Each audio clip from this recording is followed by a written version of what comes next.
I am not suicidal. I am not going to kill myself. Today we're talking about the CIA. In 1951, a French town went mad. More mad than usual. People were screaming in the streets, hallucinated. They had terrifying visions, and some even died as a result of this. Malgré tous les calmants et somnifères que le médecin a pu m'administrer.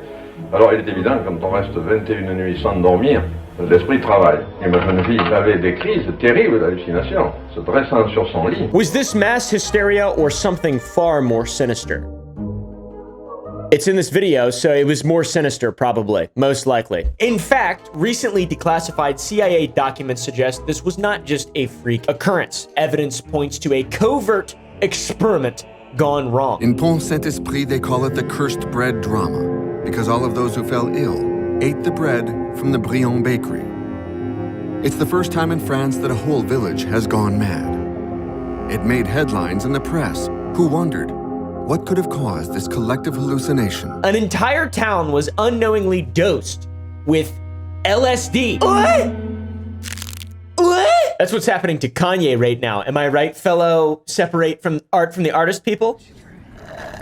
I don't like Kanye. I'm just kidding. I like that one song. Oh wait, that's Peril from the Halo 2 OST. Anyway, sorry. So why the f would the CIA target innocent civilians, and how deep does this conspiracy go? Guys, today we're talking about the CIA's most bizarre experiments. There is some crazy shit in here, some shit you've never heard of, I can guarantee you that, and some shit you probably heard of that you haven't heard these things about.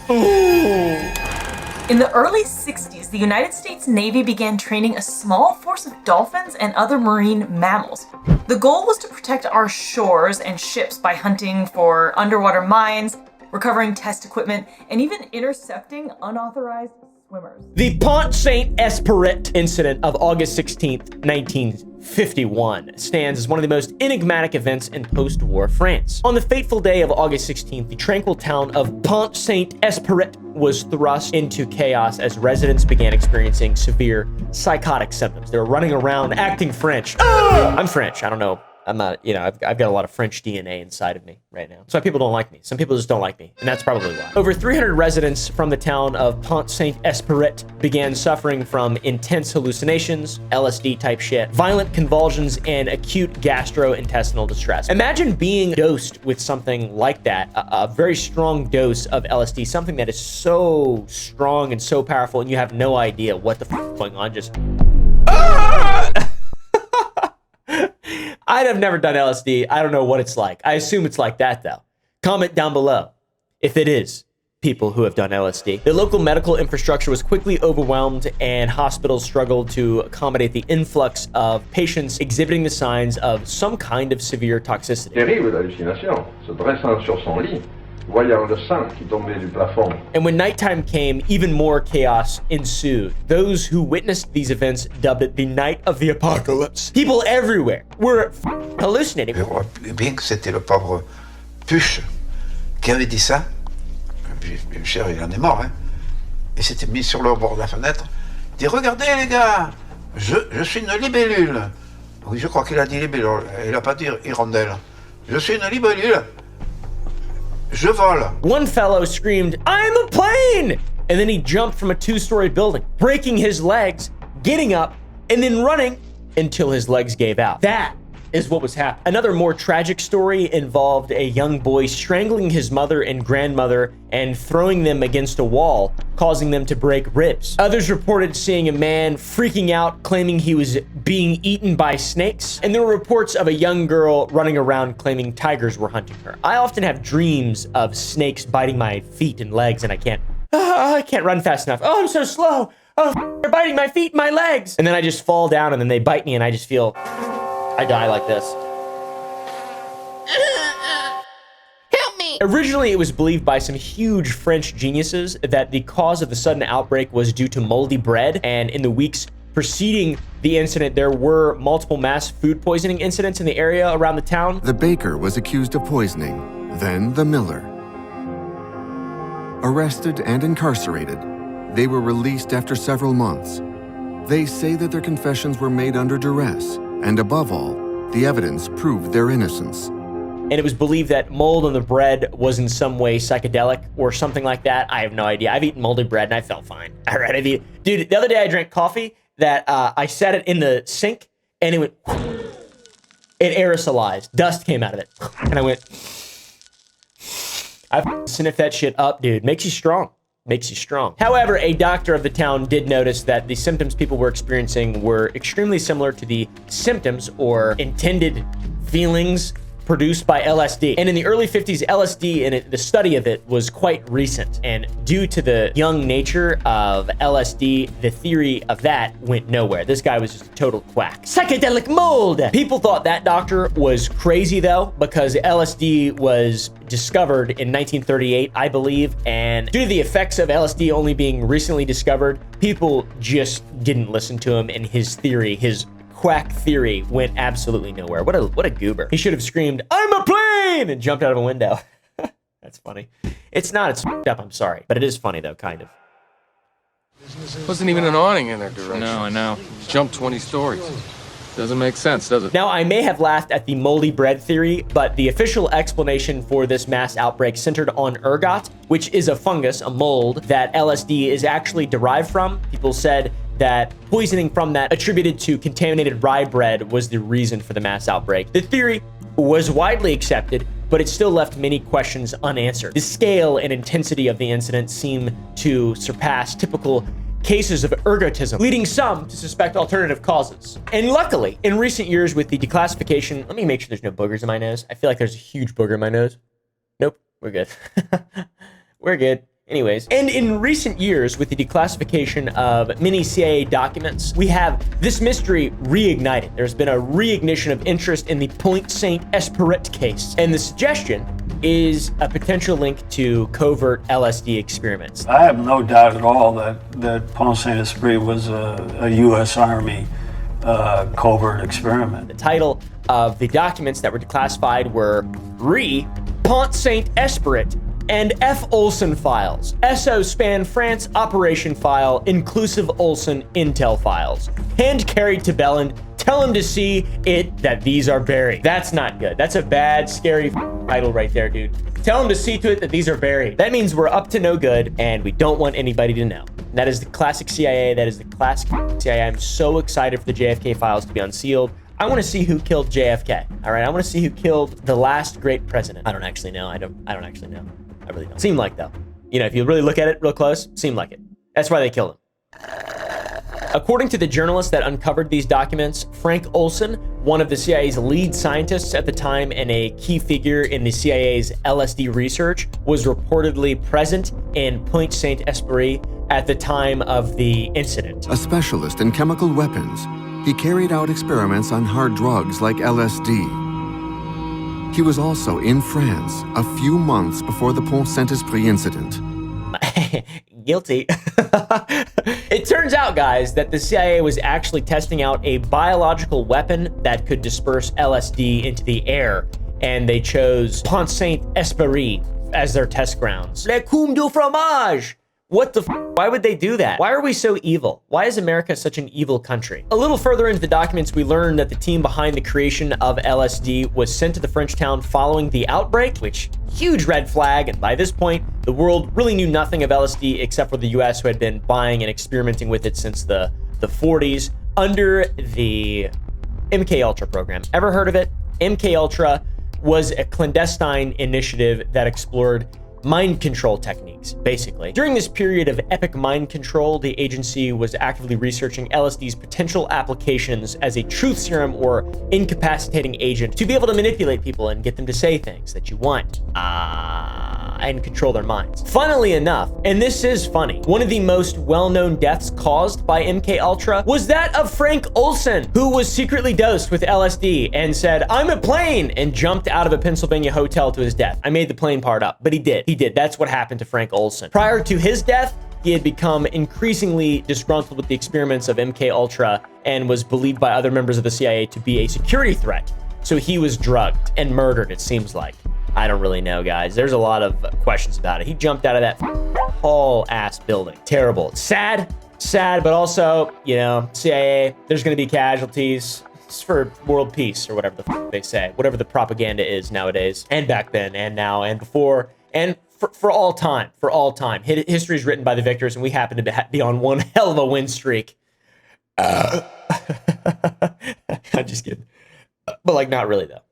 Yeah, it's just the reality. As modern humans began reading through these documents, it became very apparent that the CIA was completely responsible for the apocalypse night that took place in that small French village. There was a book that brought this theory to the masses titled A Terrible Mistake, which was written by a fella, Hank Albarelli, written in 2009. Albarelli claimed that the CIA had conducted a large-scale chemical test in Pont Saint-Esprit without the knowledge or consent of the town's inhabitants, which, I'm gonna be real, doesn't surprise me very much. Does it surprise you? If it does, you're stupid. You're stupid. If you think that there's a moral obligation in any way, shape, or form to any three-letter agency, you're completely wrong, dude. And you might be an extremist. Albarelli posited his theory that the agency had deliberately contaminated the local bread supply with LSD to observe its effects on an unsuspecting population. And that makes sense because they would just naturally blame it on ergot. This happens, but on a smaller scale. But the CIA is like, let's kind of do what nature has done before, and let's give these French people some laced bread. All right, they love bread. Let's lace it with lysergic acid. However, the CIA involvement theory is not without its critics. There are obviously bootlickers like historian Stephen Kaplan. I'm sorry, I shouldn't call him a bootlicker, but he argues that the timeline and effects of the Pont Saint-Esprit incident are inconsistent with lysergic dithylamide, whatever the it's called, intoxication. LSD intoxication. There are real smart people, scholars as they're called, that maintain the fact they believe that ergot poisoning was the most plausible explanation for the events of 1951. Scholars, bootlickers. I don't know, dude. He's a real historian though, and I'm really, he's very impressive. Come on, come on. Hey! Get in there. Come on. Come on. I'm Catholic. Squeeze it. Squeeze it. Yeah, it's good. That's good. So yeah, I don't know. What do you guys think? Pont Saint-Esprit, I would say probably the CIA did it. I'm always on that belief, legitimately, even if there's plenty of evidence to the contrary. I just like to paint the CIA as the bad guy a lot because I feel like the overreach that's documented is just, irreprehensible, I guess. Bad, whatever, however you want to call it. Plus they got documents about it. Guilty! Now, have you heard of Project Oxygas? The CIA's aquatic assassins. Interesting. As the Cold War intensified, intelligence agencies explored increasingly unconventional methods to gain strategic advantages over one another. In the 1960s, the Central Intelligence Agency, aka the CIA, embarked into a classified program that would push the boundaries of both scientific understanding and the considerations of ethics. Project Oxygas, my friends. It was codenamed. It aimed to transform one of nature's most intelligent creatures into a covert operative, the bottlenose dolphin. This is so cool. But for decades, militaries have trained fleets of dolphins, whales, and sea lions for intricate and sometimes covert operations.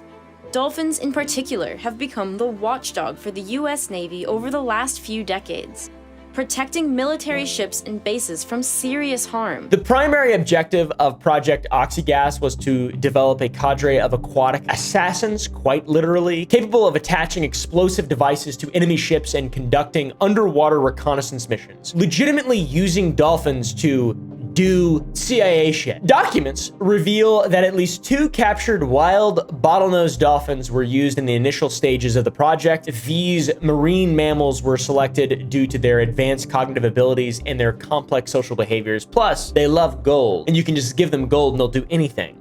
I made that up. I don't think that's true. This is in an era, by the way, where the intelligence and complexity of dolphins and a bunch of other different animals, people were just only beginning to understand how deep that rabbit hole went. Like freaking sharks with freaking laser beams attached to their freaking heads.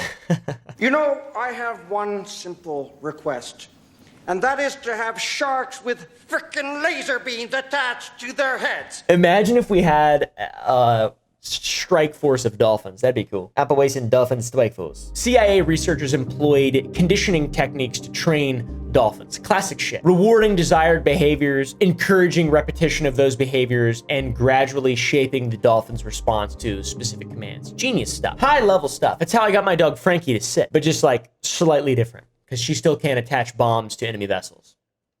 Yet. I can't believe how much money was spent on this, by the way, and how many resources went to getting dolphins to perform complex tasks for human hands. It's crazy. What's wild is that in general, the concept of using a dolphin as a delivery system for some kind of weapons package over a large open sea distance was considered feasible by the CIA. All right. It makes sense, I guess. They're problem-solving creatures, they're very agile, and they're part of nature. So, you got a damn Russian sub, and they see a dolphin swimming up to them, they're like, oh, that's cute. They're looking out their little porthole. I assume there's portholes on submarines. I don't know, though. Probably not. They seem scary and dingy. They look out the porthole, they see a dolphin, he's like... and he's got a bomb on it. He's got a little bomb, and he just sticks the bomb on the porthole, and then he goes... And that's how the Cold War started. Plus, dolphins can use echolocation, which is really dope, and they could potentially find things like stashed packages on the seafloor. They're amazing aggravating assets. Dolphins are really good at finding things in shallow water. They own the shallow water environment. But unfortunately, they realized dolphins were too stubborn and they couldn't actually get it working, dude. Look at this illustration. It's so funny. Little dolphin tank, and then a little tiny sub, and then the little dolphin's got a little leash and a bomb, and then the swimmer. During the time this CIA experiment was going on, NASA was also experimenting with dolphins on St. Thomas Island, and the whole goal was to see if dolphins could speak with humans. And of course, NASA used LSD on the dolphins as well. MK Ultra, poor dolphins, I feel bad for them. These two projects no doubt coincided because if it was discovered that dolphins could understand English in ways communicate back with humans, then of course Project Oxygas would be a go. I mean, it would be a huge development. Unfortunately though, the project failed for many reasons. One reason was because the trainer of one of the dolphins, Margaret Lovett, would jerk off the only male dolphin to, quote, cure its sexual urges during training, which is kind of weird. And unfortunately, when the project ended, Peter, the dolphin that she was working with, killed himself due to not having her in his life anymore. So he was in love with her. That's that classic story. He committed suicide. How does a dolphin commit suicide? Well, dolphins breathe voluntarily, and Peter committed suicide by taking a breath and then sinking to the bottom of the ocean and deciding not to go back up for air. That is so sad. Another government casualty. This one from NASA. That was NASA, by the way. That was not Project Oxygas. There was no jacking off of dolphins that we know of. But while all that was going on with NASA, Project Oxygas also struggled. The biggest issue that scientists found was the difficulty of controlling dolphins in open water environments. Because they're magical sea creatures that can move in a three-dimensional environment. Most things, you just put walls around them, they can't escape, and you can just control. Dolphins can go up, down, left, right. It's crazy. Have you seen a dolphin? They're not terrestrial. They're extraterrestrial. Plus, they need complex social structures to thrive. And if anybody knows anything about the CIA and the way that they treat animals, it is not by giving them what they need. They do not treat them the way that they need to be treated. In the end, dolphins were unpredictable and relatively uncontrollable, and that posed significant risks to the success of missions and the safety of the animals themselves. The CIA also tried other animals like seals, but they were also not successful because seals are stupid. Both the NASA program and the CIA program shut down around the same time, and the NASA project shut down in '66 due to lack of interest, and Project Oxygas shut down in '67 due to lack of results. Not enough jacking off dolphins. We still use marine animals, including dolphins, for certain operations, and even Russia was spotted in 2022 using dolphins in a Ukrainian harbor. What? Right next to this old fort.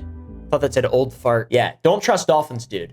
Now, Project Stargate. Talked a little bit about this before. I'm sure you've heard a little bit about this before, but things are changing about this. All right, guys? Ever heard of aliens? Ever heard of telepathic communication? Well, we're about to learn a little bit about this. This is a crazy deep rabbit hole that probably deserves its own video. In all honesty, psychic spies remote viewing the men who stare at goats. What does that mean, Pavel? Tell me. All right, shut up. Quit being so weird and needy. Press like, maybe. Press the like button and maybe I'll tell you. If I were to ask you if it was possible to project your mind over long distances to perceive an object, a person, a location, or even an event without the use of any of your senses, just using the power of your mind, you would probably say, no, that's not possible, you insane lunatic. Get away from me. pepper spray. And I would say, well, the CIA for a while believed that that was legitimate. And if that is the case, then nothing is safe from scrutiny. Nothing can be hidden.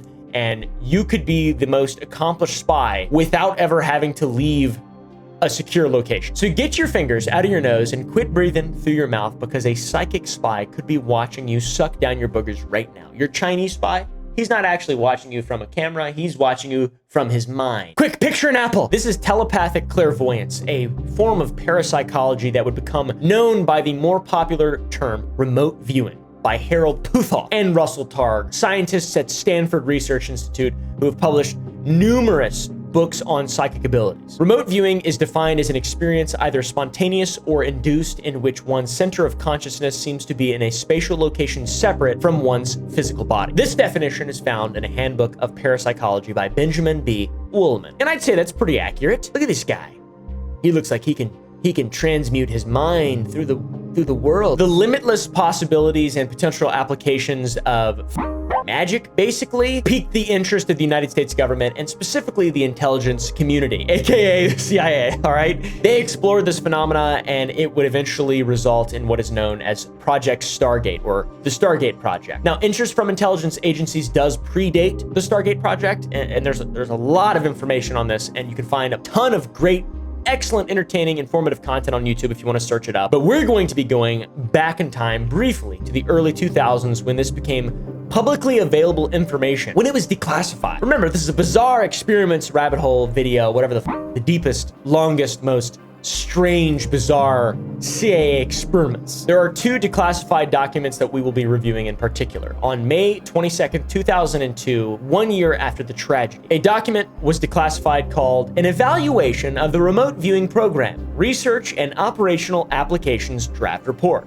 It was approved for release. The report was prepared 7 years prior to its release on September 22nd, 1995, 6 years before the tragedy. It was prepared by the American Institutes for Research, aka Uncle Larry. On April 2nd, months before, I'm very sorry. A document detailing remote viewing's potential for intelligence collection details events that occurred prior to 1991 and prior to the collapse of the Soviet Union, because that's what all this boils down to, is the Soviet Union versus the West. It was the Cold War, my friends. Nobody knew who invented Tetris at the time, and both sides wanted to get the advantage and position themselves as the more powerful force, the hegemony. They wanted to establish the leading pecking order. Remote viewing was a seriously powerful potential and a course for operation that was explored. Because obviously, if you can just look at shit using magic, then what the fuck? You can't hide anything. One thing that's important to note is that the Soviet Union was far ahead of the United States in investigating paranormal phenomena such as remote viewing. And by far ahead,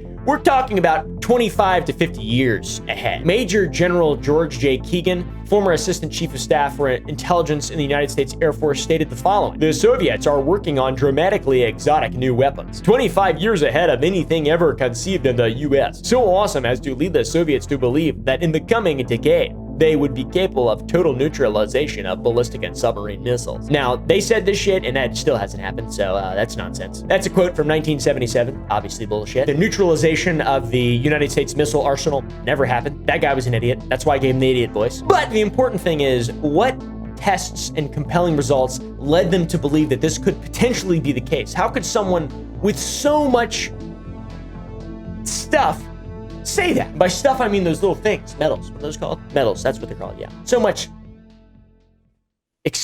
This is the paranormal arms race, and this stems from one woman, Nina Kulagina, a psychic from Leningrad who stopped a frog's heart with her mind in 40 seconds. I've stopped a frog's heart, just not using my mind. I haven't actually. I love frogs. Amphibians in general. I have so much love for them. Now, it's important to note, I think, from Nina's case, that the frog's heart had been separated from its body, and it was placed in a container of saline solution. And, you know, one might think, of course the frog died. Its heart was removed, but the heart was still functioning. And it's a frog's heart.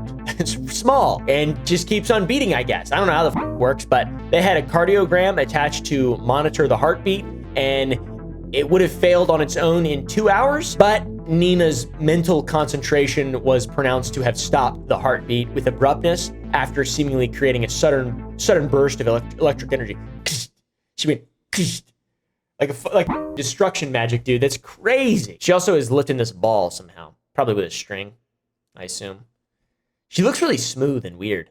This is odd. But her psychic powers made the United States go wild. Her alleged psychic powers. The stopping the frog's heart thing is so dumb. Why did the Soviets choose Nina? Well, she had a history of psychokinesis, where she was able to move objects with her mind, showing her force of will would potentially be strong enough to do something like stop a frog's heart. Important caveat, the heart would have stopped anyways in 2 hours. Now, Americans seem to be more skeptical of parapsychological, paranormal phenomena with our classic mentality of seeing is believing, or whatever the they say about Santa Claus. First, prove to me that it exists, and then recreate it, and then I'll believe it.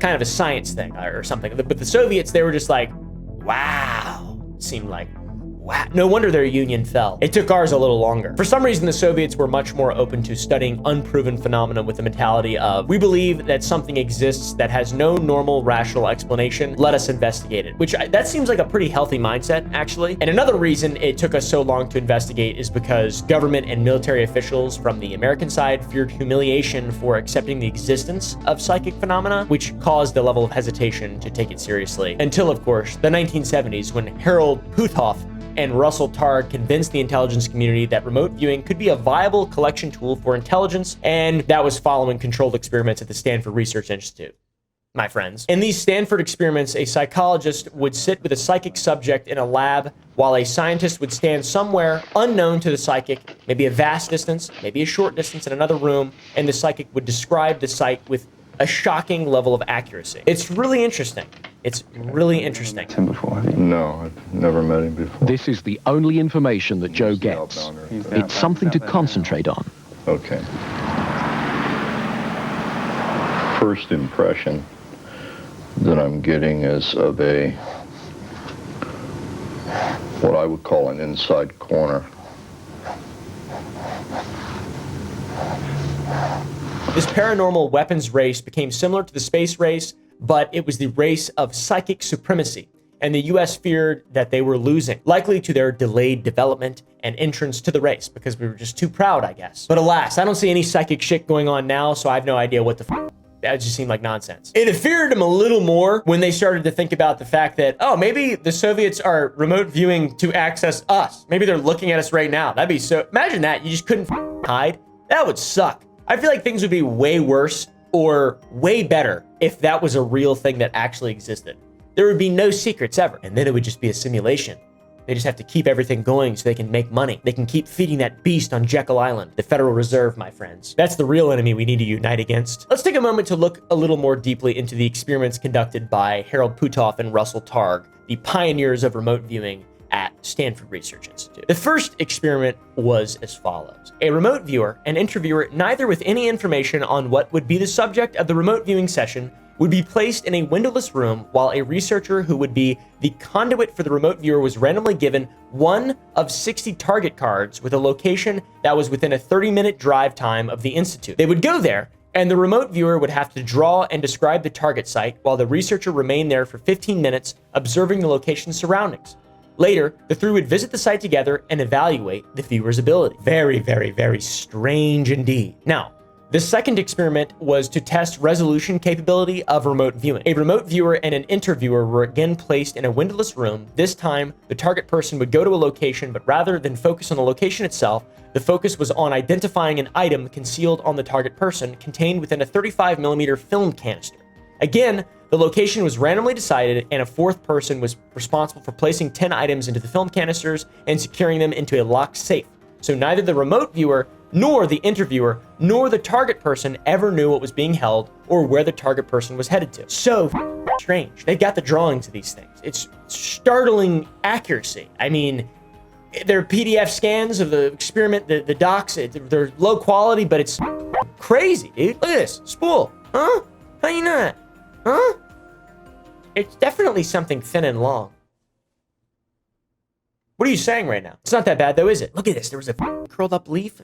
What the fuck? How the fuck they do this shit? This has to be bullshit. This has to be just a way to get money from the government, right? They had to do this just for money from the government. Cans of sand. I mean, look at all these things. This is all the shit. If you want to look into this, You should. It's crazy. Personnel from the CIA's Office of Scientific Intelligence and the Office of Research and Development were so impressed from the Stanford results and what they had produced that the CIA's Office of Technical Services wanted to continue the research and branch out to testing remote viewing at increased distances. For example, like in Moscow.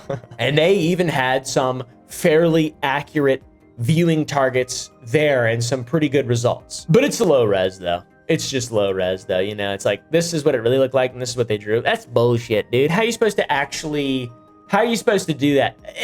It seems like it's kind of real though. I don't know what this is confusing. Do they lie? Does the CIA lie?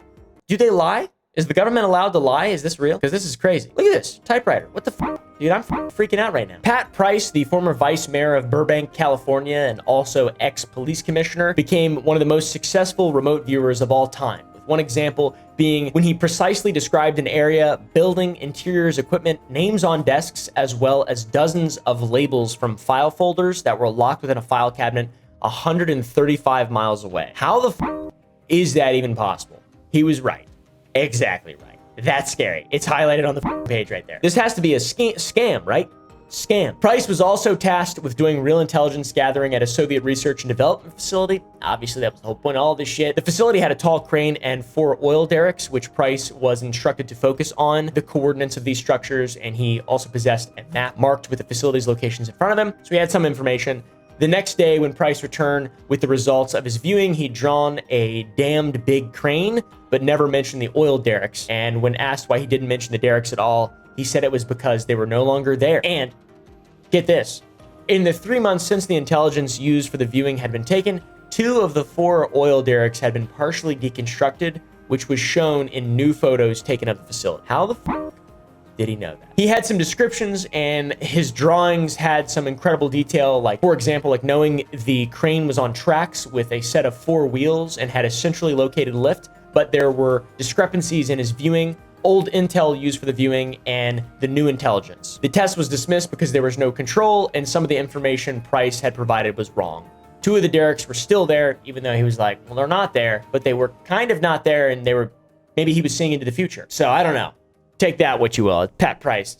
Crazy, dude. In 1995, an evaluation of all remote viewing programs was conducted by the American Institutes for Research, and it reviews the SRI, the Stanford program led by Harold Putoff and Russell Targ. The SRI experiments spanned from 1973 to 1990, and in 1988, an analysis was done to evaluate the many trials that were conducted, and it was determined that 154 experiments were conducted with 227 subjects, consisting of over 26,000 trials, and of those 26,000 trials, 20,000 were forced choice type, meaning that subjects were given specific answers to choose from. And that obviously could skew results if a correct answer is just randomly selected. For example, that's how I graduated high school. You know, you can do that versus actually knowing the information. Only 1,000 of the trials were laboratory remote viewings. Totally understandable to be skeptical of the results, especially with the vast majority of trials being multiple choice quizzes that anybody could get right if they just guessed A, C, C, A, B, C, C, A, D, C, B, A. That's what I used to do.